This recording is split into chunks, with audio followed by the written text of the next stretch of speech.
നമ്മളിപ്പോൾ പൊയ്ക്കൊണ്ടിരിക്കുന്നതെന്ന് പറഞ്ഞാൽ ആര്യങ്കാവുന്ന ചെങ്കോട്ട പോകുന്ന NH 744 NH 744 സ്റ്റാർട്ട് ചെയ്യുന്നത് കൊല്ലം ചിന്നക്കടയിൽ നിന്നാണെങ്കിൽ നമ്മളിത് എൻഡ് ആവുന്നത് മധുരയിലെ തിരുമംഗലം എന്ന് പറഞ്ഞ സ്ഥലത്താണ്. അവിടെ NH 44 ആണ് എൻഡ് ആവുന്നത്. നമ്മൾ ഇവിടെ നിന്ന് ലെഫ്റ്റ് അച്ചൻകോവിൽ പോകുന്ന റോഡിലാണ് ഇനിയും പൊയ്ക്കൊണ്ടിരിക്കുന്നത്. നമ്മൾ അച്ചൻകോവിലാണ് പോകുന്നത്. ഇനി നമ്മൾ നേരെ പോകുന്നത് തിരുമലൈക്കോവിലാണ്. തിരുമലൈക്കോവിൽ പിന്നെ അതിൻ്റെ മുകളിൽ നിന്ന് ഒരുപാട് കിടിലൻ സ്ഥലങ്ങളെല്ലാം കാണാൻ പറ്റുമെന്ന് പറഞ്ഞ് നേരെ ഇനി അങ്ങോട്ടാണ് പോകുന്നത്. ഇവിടുന്ന് ലെഫ്റ്റ് സൈഡ് ഈ കാണുന്നത് റെയിൽവേ ക്രോസിന് ലെഫ്റ്റ് സൈഡാണ് ഇവിടുത്തെ റെയിൽവേ സ്റ്റേഷൻ, ചെങ്കോട്ട റെയിൽവേ സ്റ്റേഷൻ. നമ്മൾ പിന്നെ അവിടെ നിന്ന് പിന്നെയും സ്ട്രെയിറ്റ് ആണ് പോകുന്നത്. അച്ചൻകോവിൽ പോകാൻ വേണ്ടി നമുക്ക് ചെങ്കോട്ട ടൗണിനകത്ത് കയറണം. അതിന് മുമ്പ് ലെഫ്റ്റ് തിരിഞ്ഞാണ് നമ്മളിപ്പോൾ വന്നത്. നമുക്കെന്ന് പറഞ്ഞാൽ ഇതല്ലാതെ വേറൊരു റൂട്ടും കൂടെ നമുക്ക് ഇതിനകത്ത് മെയിനായിട്ട് വരുന്നുണ്ട്. നമ്മൾ ഈ കാണുന്ന ഈ ജംഗ്ഷനിൽ നിന്ന് റൈറ്റ് പോകുന്നത് തെങ്കാശി പോകുന്നത്. നമുക്കെന്ന് പറഞ്ഞാൽ അച്ചൻകോവിൽ ആ ഒരു ഫോറസ്റ്റിനകത്തൂടെ നമ്മൾ കേരളത്തിനകത്ത് നിന്ന് എൻ്റർ ചെയ്ത് നേരെ തമിഴ്നാട്ടിലോട്ട് വരുന്നവരാണെങ്കിൽ ഇതുവഴി മാത്രം നമുക്ക് തെങ്കാശി പോകാൻ എളുപ്പ വഴിയുണ്ട്. നമുക്ക് ഇപ്പോൾ വന്ന ഇതുവഴി ആ ഒറ്റ റൂട്ട് നമുക്ക് ചുറ്റിക്കറങ്ങേണ്ട ഒരു ആവശ്യമില്ല. പുനലൂർ സൈഡിലാണെങ്കിൽ ഇങ്ങോട്ട് വരുന്നവരാണെങ്കിൽ തീർച്ചയായിട്ടും അവരെന്ന് പറയുന്നത് അച്ചൻകോവിൽ ആ ഒരു ഫോറസ്റ്റ് അകത്തൂടെ കടന്ന് നമ്മുടെ ഈ ഒരു ഏരിയയൊക്കെ കണ്ടതിന് ശേഷം തിരിച്ച് അവർക്ക് ആര്യങ്കാവ് വഴി പോയി കഴിഞ്ഞാൽ നമുക്ക് രണ്ട് റൂട്ടിലും അതിമനോഹരമായ ഒരുപാട് കാഴ്ചകളുണ്ട്. അതെല്ലാം കാണാം. അതായിരിക്കും ഏറ്റവും ബെറ്റർ ആയിട്ടുള്ള ഐഡിയ എന്നാണ് എനിക്ക് തോന്നുന്നത്. ഇന്ന് നമ്മൾ പോകുന്ന സ്പോട്ടുകളെന്ന് പറഞ്ഞാൽ പശ്ചിമഘട്ട പർവ്വതനിരയുടെ ചേർന്ന് കിടക്കുന്ന കുറച്ച് സ്പോട്ടുകളാണ്. നമ്മൾ അതിൽ മെയിനായിട്ടുള്ള ഒന്ന് തിരുമലൈക്കോവിൽ, പിന്നെ അവിടെ നിന്ന് കാണുന്ന കുറച്ച് ഏരിയകളാണ് നമ്മൾ മെയിനായിട്ട് ഇന്ന് പ്ലാൻ ചെയ്തിട്ടുള്ളത്. ഇവിടുത്തെ ഭൂപ്രകൃതി കാണുമ്പോൾ ഏകദേശം എന്ന് പറഞ്ഞാൽ നമ്മൾ കേരളമായിട്ട് ഏറ്റവും അടുത്ത് സാമ്യമുള്ളതാണ്. ഒരു കാലത്ത് ഇത് കേരളത്തിൻ്റെ ഭാഗങ്ങൾ തന്നെയായിരുന്നു. പിന്നെ ഭാഷാടിസ്ഥാനത്തിൽ ഡിവൈഡ് ചെയ്ത സമയങ്ങളിലെല്ലാം ഇത് അങ്ങോട്ടും ഇങ്ങോട്ടെല്ലാം മാറിയതാണ്. ഈ കാണുന്ന ജംഗ്ഷൻ ലെഫ്റ്റാണ് നമുക്ക് നേരെ തിരുമലൈക്കോവിൽ. ഇവിടുന്ന് ഒരു 3 കിലോമീറ്റർ മാത്രമേ നമുക്ക് തിരുമലൈക്കോവിലിന് വരുന്നു. സേവ് വൈൽഡ് ലൈഫ് എന്നൊരു ബോർഡ് അവിടെ കാണാൻ പറ്റി. ഇവിടെ ഇനി എന്തൊരു വൈൽഡ് ആനിമൽ എന്തെങ്കിലും ഉണ്ടോ ഇല്ല എന്നുള്ള അറിയത്തില്ല. പോകുന്ന സ്ഥലങ്ങളിലെല്ലാം ഇതങ്ങനെ ചെറിയ ചെറിയ അമ്പലങ്ങൾ കാണാൻ പറ്റും. ഇവിടെ ഒരു അമ്പലത്തിൻ്റെ റിനോവേഷൻ വർക്കെല്ലാം നടന്നുകൊണ്ടിരിക്കുകയാണ്. ഇവിടെ വെള്ളം കിട്ടുന്നത് നമ്മൾ തമിഴ്നാട് കേരളം എന്ന രീതിയിലൊരു സാമ്യം ഉണ്ടെങ്കിൽ തന്നെയും വെള്ളം വളരെ ഒരു ബുദ്ധിമുട്ടുള്ള കാര്യം തന്നെയാണെന്ന് എനിക്ക് തോന്നുന്നത്. ഇവിടെ ലെഫ്റ്റ് സൈഡായിട്ട് നമുക്കൊരു പഴയൊരു ബിൽഡിംഗ് കാണാൻ പറ്റും. ആ ഒരു ഫ്രണ്ടിലൊരു ഡിസൈൻ കണ്ടിട്ടാണ് വളരെ പഴയൊരു ബിൽഡിംഗ് ആയിട്ട് തോന്നുന്നത്. നമ്മൾ ഏകദേശം തിരുമലൈക്കോവിലിൻ്റെ ഫ്രണ്ട് സൈഡിലായിട്ട്, ഇത് ഫ്രണ്ട് സൈഡിലെന്ന് പറയുമ്പോൾ ഇതാകുമ്പോൾ ഒരു പാർക്കിംഗ്, ആ ഒരു ഈ ഏരിയയിലേക്കാണ് ഒരുപാട് പാർക്കിങ്ങും ബാക്കി കാര്യങ്ങളൊക്കെ വരുന്നത്. നമുക്ക് വാഹനങ്ങളിലാണെങ്കിൽ ഈ ഒരു ആർച്ച് വഴി അകത്ത് കയറി പോകാം. സ്റ്റെപ്പ് വഴി നമുക്ക് പോകുന്നുണ്ടെങ്കിൽ ഇവിടുന്ന് ലെഫ്റ്റ് സൈഡ്, ഇതൊരു പാർക്കിംഗ് ഏരിയയാണ്. ഇവിടുന്ന് ലെഫ്റ്റ് സൈഡ് ഇതുവഴി നടന്ന് നമുക്ക് 625 സ്റ്റെപ്പുകളാണ് നമുക്ക് വരുന്നത്. നമുക്ക് ഏറ്റവും മുകളിൽ വരെ പോകാം. പോകുന്ന സ്ഥലങ്ങളിൽ പല സ്ഥലങ്ങളിലായിട്ട് ഇതേ കണക്ക് നമുക്ക് റെസ്റ്റ് ചെയ്യാനൊക്കെ ഉള്ള ചെറിയ ചെറിയ ഒരു സ്പോട്ടുകളുണ്ട്. കണ്ട് ആരെയൊക്കെ ചെറിയ മണ്ഡപങ്ങളെല്ലാം അവിടെ കിട്ടിയിട്ടുണ്ട്. വരുന്നവർ കൂടുതലും എന്ന് പറഞ്ഞാൽ വാഹനങ്ങളിലാണ് വരുന്നതുകൊണ്ട് അവരെന്തായാലും ഈ ഒരു റൂട്ടായിരിക്കും മാക്സിമം സെലക്ട് ചെയ്യുന്നത്. എന്ന് പറഞ്ഞാൽ ഈ ഒരു അടുത്ത കാലത്താണെന്ന് തോന്നുന്നു ഈ പാറ വെട്ടി ഇതിനകത്തൂടെ ഇങ്ങനെ ഒരു റോഡ് ഉണ്ടാക്കിയെടുത്തത്.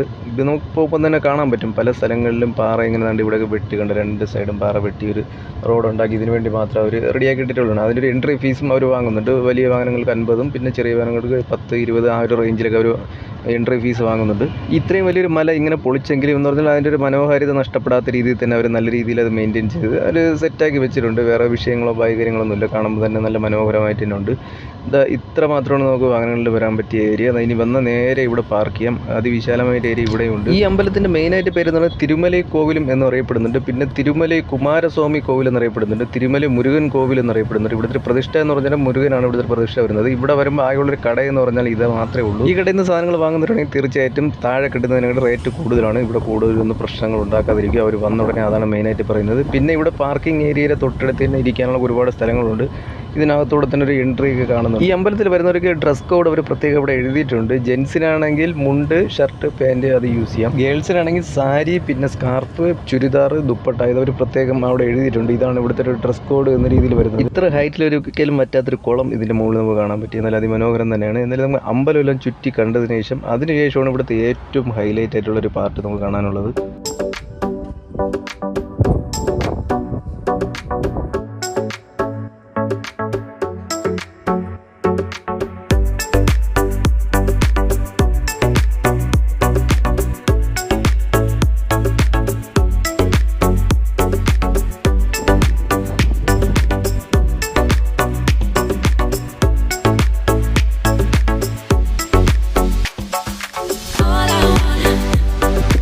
All I want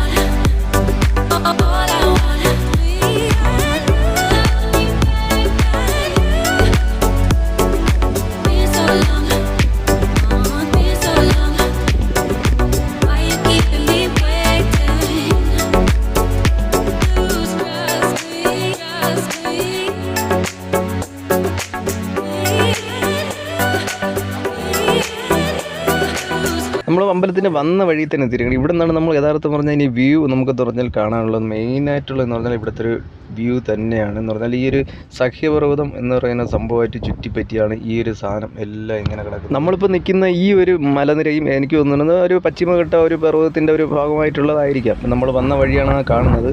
ആ ഒരു ഏരിയ എൻ്റെ ബാക്ക് സൈഡ് വന്ന വഴിയിൽ ആ ഒരു ഏരിയകളൊക്കെ കാണാൻ പറ്റുന്നത്. ഇവിടെ നിന്ന് കഴിഞ്ഞാൽ നമുക്കൊരു മെയിനായിട്ട് കാണാൻ പറ്റുന്ന ഏരിയകളിൽ ഒന്നെന്ന് പറഞ്ഞാൽ നമുക്ക് ഒരു ഡാം കാണാൻ പറ്റും, അടവി നൈനാർ ഡാം. പിന്നെ എന്ന് പറഞ്ഞാൽ മേക്കര എന്ന് പറഞ്ഞ ഒരു അതിമനോഹരമായിട്ടൊരു വില്ലേജാണ്. അവിടെ കൃഷിയാണ് ഏറ്റവും കൂടുതൽ അവർ ഡിപ്പെൻഡ് ചെയ്തിരിക്കുന്ന ഒരു കാര്യം എന്ന് പറഞ്ഞാൽ അവിടെ ആ ഒരു വ്യൂ ഒക്കെയാണ് നമുക്ക് ഏറ്റവും കൂടുതൽ വരുന്നത്. അടവി നൈനാർ ഡാം കാണാനാണെങ്കിൽ നമുക്ക് ഈ ഒരു സൈഡായിട്ടാണ് വരുന്നത്. ഇവിടെ നിന്ന് കഴിഞ്ഞാൽ നമുക്ക് അതിൻ്റെ ഒരു ചെറിയൊരു പോർഷൻ നമുക്ക് ഇവിടെ കാണാൻ പറ്റും. ഇതാണ് അടവി നൈനാർ ഡാം.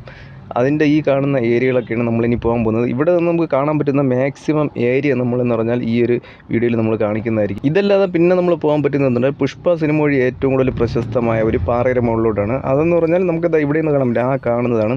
അവിടെ നിന്നാലാണ് നമുക്ക് യഥാർത്ഥം പറഞ്ഞാൽ തിരുമലൈ കോവിലിൻ്റെ ഒരു ഭംഗി നല്ല രീതിയിൽ ആസ്വദിക്കുന്ന സ്പോട്ട് എന്ന് പറയുന്നത് അത് തന്നെയാണ്. പിന്നെ അതുപോലെ അല്ലാതെ ഇതങ്ങനെ ചെറിയ ചെറിയ ഒരുപാട് പാറക്കെട്ടുകൾ അവിടെ നമുക്ക് കാണാൻ പറ്റും. നല്ല ചെറിയ ചെറിയ പാറ ഇതങ്ങനെ കാണാൻ പറ്റും. ഇതൊക്കെ എന്ന് പറഞ്ഞാൽ നമുക്ക് എങ്ങനെ പോകും എന്നറിയത്തില്ല. എന്തായാലും പോകാൻ പറ്റുന്ന സ്ഥലങ്ങളാണെങ്കിൽ മാക്സിമം പോകാൻ നോക്കാം. പിന്നെ ഇതങ്ങനെ വിൻഡ് ഫാം വളരെ ദൂരമായിട്ട് കാണാൻ പറ്റും. ഇതായിരിക്കും ചെങ്കോട്ട ടൗണിൻ്റെ ആ ഒരു ഭാഗങ്ങളൊക്കെ ആയിരിക്കും ഈ ഒരു വിൻഡ് ഫാം ഇതെല്ലാം വരുന്നത്. നമ്മൾ അടുത്തായിട്ട് പോകുന്ന സ്ഥലം എന്ന് പറഞ്ഞാൽ ഈ കാണുന്ന സ്പോട്ടിലാണ്. നമ്മൾ പറഞ്ഞില്ലേ ആ ഒരു പാറയുടെ മുകളിൽ ഇവിടെ നിന്നൊരു വ്യൂ കാണാൻ വേണ്ടിയിട്ട് പോകുന്നത്. ഇവിടെ പോകുമ്പോൾ ഒരുപാട് കഷ്ടപ്പാടൊന്നുമില്ല. ഇവിടുന്ന് ഇതിൻ്റെ നേരെ റൈറ്റ് ആയിട്ട് തന്നെ നമുക്കെന്ന് പറഞ്ഞാൽ റോഡുണ്ട്. നമ്മൾ വന്ന റോഡ് തന്നെയാണ്, അതുവഴി തന്നെയാണ് കട്ട് ചെയ്ത് പോകേണ്ടത്. എന്തായാലും അവിടെ പോകുന്നതിന് മുമ്പായിട്ട് നമുക്കൊന്നും കൂടെ അതിമനോഹരമായിട്ട് ഇതിൻ്റെ മുകളിലെ കാഴ്ചകളൊന്നും കൂടെ ആസ്വദിച്ചിട്ട് പോകാം.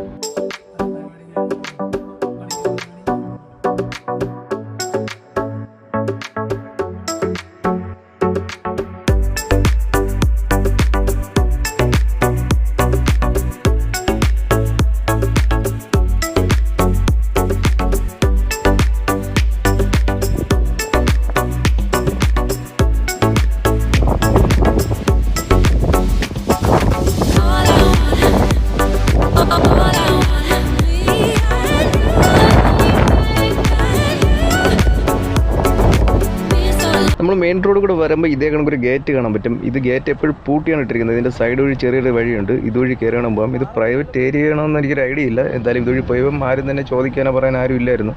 എന്തായാലും പോയി കുറച്ച് ദൂരം ചെന്നപ്പോൾ ചെറിയൊരു അമ്പലം ഇവിടെ കാണാൻ പറ്റി. അവിടെ ഒരാൾ ഉണ്ടായിരുന്നു. ജസ്റ്റ് വഴി ചോദിച്ചപ്പോൾ ഇതുവഴി തന്നെയാണ് അകത്തോട്ട് പോകുന്നതെന്ന് പറഞ്ഞായിരുന്നു. വേറെ കുഴപ്പമൊന്നുമില്ല. എന്തായാലും നമ്മൾ അതുവഴി നേരെ കയറി പോയായിരുന്നു. ആ ഒരു പാറക്കെട്ടിൻ്റെ സൈഡിൽ തന്നെ പിന്നെ വേറൊരു വലിയൊരു ബിൽഡിങ്ങും ഉണ്ട്. ഒരു കമ്പോസ്റ്റ് വേസ്റ്റുമായിട്ട് സംഭവം ബന്ധപ്പെട്ടൊരു എന്തോ ഒരു വളം ഉണ്ടാക്കുന്നൊരു സെറ്റപ്പാണെന്നാണ് എനിക്ക് തോന്നുന്നത്. അവരും സംസാരിച്ച് മുറ കയറിപ്പോൾ കുഴപ്പമില്ലെന്ന് പറഞ്ഞ് ഈ പോകുന്ന വഴി നേരെ ഒരു റോഡ് കാണാൻ പറ്റും. ഈ റോഡ് സൂക്ഷിച്ച് പോവുക. ഇത് നേരെ പോകുന്നത് ഇവർ കമ്പോസ്റ്റൊക്കെ ഇട്ട് കത്തിക്കുന്ന വലിയൊരു കുഴിയിലെടുത്തിട്ടാണ്. നേരെ സൂക്ഷിച്ച് പോവുക. ഇവിടെ ഒന്നേ വണ്ടി ഇവിടെ പാർക്ക് ചെയ്തിട്ട് എന്തെങ്കിലും നടന്നു പോവുക. അല്ലാന്നുണ്ടെങ്കിൽ ഇവിടുന്ന് റൈറ്റാണ് നമുക്കിനി പോകാനുള്ളത്.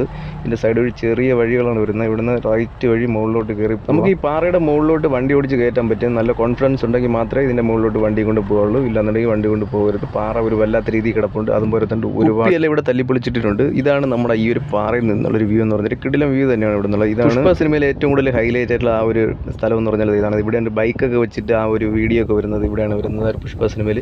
എന്നാലും ഒരു കിടിലം വ്യൂ തന്നെയാണ്. എന്നാൽ വരാൻ പറ്റുന്നവരാണെങ്കിൽ തീർച്ചയായിട്ടും ഈ ഒരു തിരുമല കോല് വരുന്നവരാണെങ്കിൽ ഈ ഇവിടെ നിന്നുള്ളൊരു വ്യൂ ആസ്വദിച്ചിട്ട് പോവുക. ഇനി നമ്മൾ ഇവിടെ നിന്ന് നേരെ പോകുന്നതെന്ന് പറഞ്ഞാൽ നമ്മൾ നേരത്തെ കണ്ട അടവി നൈനാർ ഡാമും പിന്നെ മേക്കര എന്ന് പറഞ്ഞാൽ അതിവിശാലമായിട്ടുള്ളൊരു ഏരിയയിലോട്ടാണ്. നമ്മൾ നേരത്തെ വന്ന ഒരു ഏരിയ തന്നെയാണ്. ഇവിടെ 3 കിലോമീറ്റർ നേരത്തെ പറഞ്ഞിരുന്നത്. അവിടുന്ന് സ്ട്രെയിറ്റ് കാണുന്ന റോഡ് വഴി നമുക്ക് നേരെ പോയി കഴിഞ്ഞാൽ ഇതേ പിന്നെ ഒരു ബോർഡ് കാണാൻ പറ്റും. ഇത് അടവി നൈനാർ ഡാം. ഇതിന് ഈ ഒരു ബോർഡ് എൻ്ററായി കഴിഞ്ഞ് കുറച്ച് ദൂരം ചെല്ലുമ്പോൾ തന്നെ അതിവിശാലമായിട്ടുള്ള പാടശേഖരം നമുക്ക് കാണാൻ പറ്റും.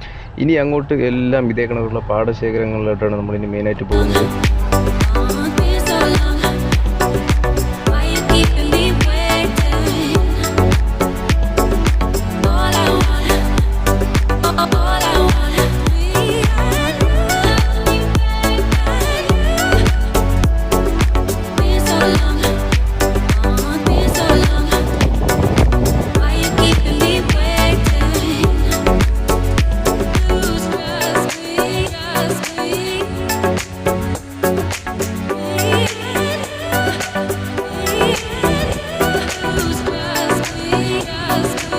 എനിക്ക് തോന്നുന്നു ഈ 1-2 മാസം കൂടി മാത്രമേ ഈ പാടമെല്ലാം ഇവിടെ കാണാൻ പറ്റുള്ളൂ. വിളവെടുപ്പ് ഇപ്പോൾ നടന്നുകൊണ്ടിരിക്കുകയാണ് പല സ്ഥലങ്ങളിലായിട്ട്. അതുകൊണ്ട് അതിൻ്റെ വാഹനങ്ങളാണ് എന്ന് പറഞ്ഞാൽ ഈ വിളവെടുക്കുന്ന സാധനങ്ങളെല്ലാം കൊണ്ടുവിടെ അവിടെ ചെറിയൊരു ഷെഡുണ്ട്. ഇപ്പം എന്താണ്ട് ഇതിൻ്റെ കൊയ്ത്തെല്ലാം നടന്നുകൊണ്ടിരിക്കുകയാണ്. ഈ കൊയ്ത്തിൻ്റെ ഒരു പ്രോസസ്സ് തന്നെ നമുക്ക് ഇതിൽ കാണാൻ പറ്റും. പണ്ടെന്ന് പറഞ്ഞാൽ ഒരുപാട് ആൾക്കാർക്ക് ഒരു ജോലി കിട്ടിക്കൊണ്ടിരുന്ന സംഭവമായിരുന്നു. പക്ഷേ എന്ന് പറയുമ്പോൾ ജോലി ചെയ്യാൻ ആളില്ലാത്തതുകൊണ്ടായിരിക്കാം ഈ ഒരു മെഷീനാണ് ഏറ്റവും കൂടുതൽ ആശ്രയം. ഇതിൻ്റെ പ്രോസസ്സൊക്കെ സിമ്പിളാണ്. ഇതേ കണക്ക് ശേഖരിക്കുന്ന നെല്ല് ഇതിനകത്ത് പോകും, വേസ്റ്റ് മാത്രം പുറത്ത് വരും, ബാക്കി ഒരു വേറെ സ്ഥലത്ത് കൊണ്ട് അവർ ഡംപ് ചെയ്യുന്നത്. അങ്ങനെയാണ് ചെയ്യുന്നത്. ഇതാണ് അടവിനയനാർ ഡാമിലോട്ടുള്ള എൻട്രി എന്ന് പറയുന്നത്. ഒരു ചെറിയൊരു ഡാമാണ്. ഇവിടെ ഇറിഗേഷന് വേണ്ടി മാത്രമാണ് ഇത് മെയിനായിട്ട് ഉപയോഗിച്ചത്. ഇതിൻ്റെ അടുത്തൊരു ചെറിയൊരു ഡാം റിസോർട്ട് കാണാൻ പറ്റും. ഒരു ബോർഡ് മാത്രമേ കാണാൻ പറ്റുന്നുള്ളൂ. വളരെ കുഞ്ഞു ഒരു ഡാമാണിത്. എന്ന് പറഞ്ഞാൽ ഇറിഗേഷന് വേണ്ടിയാണ് മെയിനായിട്ട് ഈ ഡാം യൂസ് ചെയ്യുന്നത്. പറഞ്ഞാൽ ഇതിൻ്റെ പല സ്ഥലങ്ങളിലോട്ട് പോകാൻ പറ്റില്ല, എല്ലാം ക്ലോസ് ചെയ്തിരിക്കുകയാണ്. ഇതൊരു മെയിൻ റോഡാണ് പോകുന്നത്. ഇത് നമ്മൾ പുറത്തോട്ടാണ് പോയിക്കൊണ്ടിരിക്കുന്നത്. പോകുന്നത് തന്നെ അതിവിശാലമായിട്ടൊരു പാടശേഖരത്തിൻ്റെ മുകളിലോട്ടാണ്. നമ്മൾ വീഡിയോ തുടങ്ങുമ്പോൾ പറഞ്ഞായിരുന്നു ആ ഒരു തിരുമല കോവിലിൻ്റെ മുകളിൽ നിന്ന് കാണാൻ പറ്റുന്ന സ്ഥലങ്ങൾ മാക്സിമം നമുക്ക് പോകുന്നുള്ളത്. ഇവിടെ നിന്ന് കഴിഞ്ഞാൽ നമുക്ക് ആ തിരുമല കോവിൽ കാണാൻ പറ്റും. നമ്മളെന്ന് പറഞ്ഞാൽ ആ ഒരു നേരത്തെ ആ ഒരു കോവിലിൻ്റെ മുകളിൽ നിന്ന് കണ്ട ഒരു സ്ഥലമാണ് നമ്മളിപ്പോൾ ഇവിടെ നിൽക്കുന്നത്. ഇനിയും ഒരുപാട് ഏരിയയിലുണ്ട്. പല സ്ഥലങ്ങളിൽ നിന്ന് എവിടെയൊക്കെ നമുക്കത് തിരുമല കോവിൽ കാണാൻ പറ്റും, അവിടെ എല്ലാം പോയിക്കൊണ്ടിരിക്കും.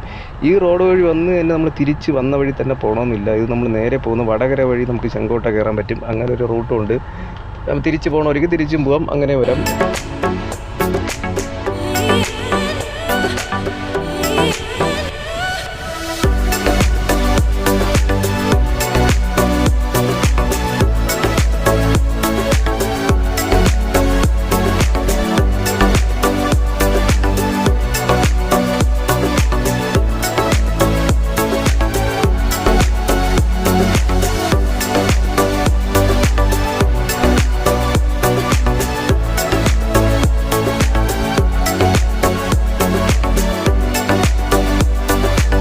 ഇപ്പോൾ നമ്മൾ പോയിക്കൊണ്ടിരിക്കുന്ന റോഡ് ഒരു റോഡ് തന്നെയാണോ അല്ലെങ്കിൽ തടയണ വല്ലതാണോ എന്ന് അറിയത്തില്ല. എന്ന് പറഞ്ഞാൽ ഇതിൻ്റെ ഒരു സൈഡ് എന്ന് പറഞ്ഞാൽ ഇതേ കണക്കുള്ള അതിവിശാലമായിട്ടുള്ള ഒരു വലിയൊരു കായലും അവിടെ നിന്നിട്ട് നമുക്ക് അടവിനയനാർ ഡാം കാണാൻ പറ്റും. നേരെ മറിച്ച് എന്ന് പറഞ്ഞാൽ ഇതിൻ്റെ ഓപ്പോസിറ്റ് സൈഡ് എന്ന് പറഞ്ഞാൽ അതിവിശാലമായിട്ടുള്ളത് ഇതേ കണക്കൊരു പാടശേഖരമാണ്. അതുപോലെ തന്നെ ഈ ഒരു സൈഡിൽ നിന്ന് നമുക്ക് ദൂരമായിട്ട് നമുക്ക് തിരുമല കോവിലും കാണാൻ പറ്റും. എന്ന് പറഞ്ഞാൽ ഈ തിരുമല കോവിൽ ഇതിൻ്റെ ഇടയിലുള്ള ഏരിയയിലാണ് എത്തിയത്. നമുക്കിനി തിരിച്ച് നമുക്ക് വടകര പോകണമെങ്കിൽ അങ്ങനെ പോകാം, അല്ലാതെയും പോകാം. രണ്ട് രീതിയിൽ പോകാം. ഇനി എന്തായാലും നമുക്ക് തിരിച്ചു പോകാം. അതായത് പശുവും ഇതെല്ലാം നമ്മൾ തിരിച്ചു പോകുന്നുണ്ട്. വൈകുന്നേരം ആയതുകൊണ്ട് എല്ലാ വീടുകളിലും ഇങ്ങനെ പൊയ്ക്കൊണ്ടിരിക്കുകയാണ്.